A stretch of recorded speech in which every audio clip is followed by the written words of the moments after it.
মানুষের চোখে আসলে আমার বেড়ে ওঠা। আমি যদি শুরুই করি তাহলে আমি এভাবেই শুরু করাটা আমার উচিত। প্রথমত গায়িকা না, কিন্তু আমি আমি গান লিখিও।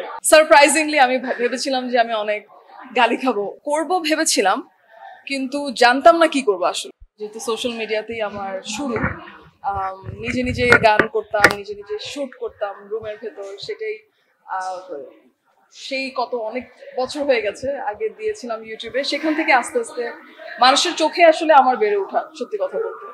ভালো একটা টাইমে আসলে আমার ওই কাজটা আসে। আমি বলবো যে ফারুকী ভাই আমাকে যখন ওই অফারটা দেয়, খুবই ভালো একটা টাইম ছিল।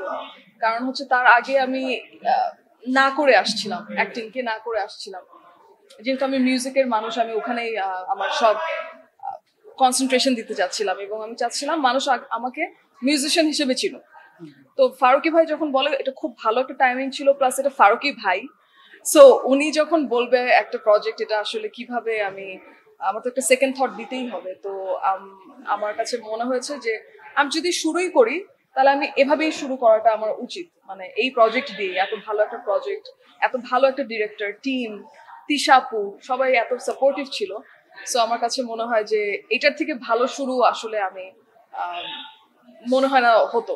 প্রথমত গায়িকা না, কিন্তু আমি আমি গান লিখিও, সুর করি। মানুষ মেয়েদেরকে ভাবে কি যে কণ্ঠশিল্পী মানে খালি গায়। না, আমি লিখি, আমি সুর করি, আমি গাই, এবং মিউজিক, সঙ্গীত হচ্ছে আমার আসল, বলবো যে আমার আসল জায়গা। সেটা আসলে আমার ন্যাচারালি আসে, এবং অ্যাক্টিংটা আলহামদুলিল্লাহ সবাই পছন্দ করেছে। মানে সারপ্রাইজিংলি আমি ভেবেছিলাম যে আমি অনেক গালি খাবো, হ্যাঁ, যেহেতু আমি কখনো অ্যাক্টিং করি নাই। কিন্তু আমার অ্যাক্টিং নিয়ে আলহামদুলিল্লাহ সবাই খুবই প্রশংসা করেছে। চঞ্চল ভাই, ফারুকী ভাই, এভরিওয়ান যারা ছিল, যারা দেখেছে কাজটা, ইভেন মেহজাবিন আপু, সবাই আমাকে অনেক অ্যাপ্রিসিয়েট করেছে। পূর্ব পরিকল্পনা ছিল না, আসলে ওইভাবে ছিল না। মানে করব ভেবেছিলাম, কিন্তু জানতাম না কি করব আসলে, এবং কখন করব। তো আমার কাছে মনে হয়েছিল যে মিউজিকটা আমি আগে স্ট্যাবলিশ করব, অ্যাজ এ মিউজিশিয়ান আমি স্ট্যাবলিশ হব, তারপরে আমি সেটা দেখবো। সো ওই টাইমটা মিলে গেছে। আমাদের এভরি ডেই অলমোস্ট শো থাকছে।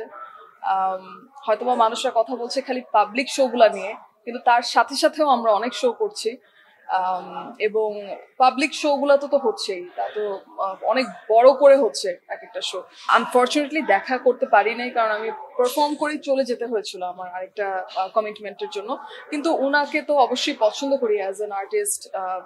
হি ইজ অ্যামেজিং, এবং আমাদের দেশে আসলো, শো করছে, সবাই পছন্দ করছে। আমার কাছে মনে হয় যে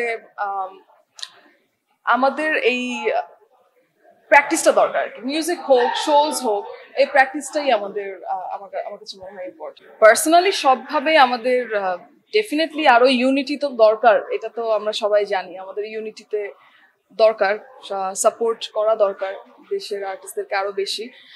কিন্তু তার মানে এই না যে বাইরের আর্টিস্ট আসাটা খারাপ, আমার কাছে মনে হয়। কারণ দিন শেষে আর্টিস্ট, আমরা সবাই আসলে আর্টিস্ট। আমি কোনো দেশের হয়ে বলতে চাচ্ছি না আর কি। আর্ট ফর্মটা আমরা সবাই প্র্যাকটিস করি, এবং আমার কাছে আর কি আর্টিস্ট মানে আর্টিস্ট, কিন্তু বাংলাদেশের আর্টিস্ট ডেফিনেটলি আমাদের ইউনিটি আরো প্রয়োজন, এটা আমি বিশ্বাস করি। ফার্স্ট অফ অল আমি মনে করি যে আমার লাস্ট 2 ইয়ার্স, মানে 23 থেকে 24 খুবই ভালো যাচ্ছে আলহামদুলিল্লাহ। আমি অনেক কাজ করছি। আমি একটা ডিফারেন্ট ব্যারিয়ার ভেঙেছি আমি বলবো, কারণ আমি আগে ইংলিশ মিউজিক করতাম, সেখান থেকে বাংলায় ফুললি কনভার্ট করা, অ্যাক্টিং করা। তো এই 2 বছরে অনেক কিছু হয়ে গেছে।